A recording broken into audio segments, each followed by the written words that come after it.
Hello माझ्या प्रिय विद्यार्थी मित्रांनो, सगळ्यांना रिझल्टची चिंता लागली असेल. आतापर्यंत नर्सरीपासून तुम्ही जे डिप्लोमा एंटर केलेले आहे, फर्स्ट इयर असेल, सेकंड इयर असेल, थर्ड इयर असेल, या सगळ्या विद्यार्थ्यांसाठी एक महत्त्वाची सूचना द्यायचं आहे की तुम्ही अंडर स्ट्रेसमध्ये जाऊ नका. रिझल्ट आज ना उद्या लागेल किंवा एक वीकमध्ये लागू द्या, पण केव्हाही लागू द्या. थोडं धीर धरा. सब्जेक्ट बॅक पडतील, काय होतं याच्या फ्रस्ट्रेशनमध्ये बसण्यात अर्थ नाही आहे.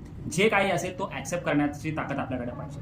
तुम्ही कर्म व्यवस्थित केलात तर रिझल्ट ते व्यवस्थित लागणार, हे ते तुम्हाला रिझल्टही माहिती आहे. काही जणांचं असतं, सर मी लिहिलेलं आहे, पास होतो का नाही, किंवा पर्टिक्युलरली थर्ड इयरचे विद्यार्थी खूप जण कॉल करून विचारत आहेत, सर माझं मॅनेजमेंट सब्जेक्ट अवघड गेलेलं आहे अशा पद्धतीनं. जे काही असेल ओके ॲक्सेप्ट करणं गरजेचं आहे. काही होत नाही. विषय असा आहे की निगेटिव्ह विचार करू नये. Okay, so be positive my dear students. Shares with you. रिझल्टचं अपडेट आलं 2 तासा अगोदर मी परत तुम्हाला रिव्ह्यू देईन व्हिडिओ टाकून. सो सबस्क्राईब करून घ्या. शेअर्स. Take CARES.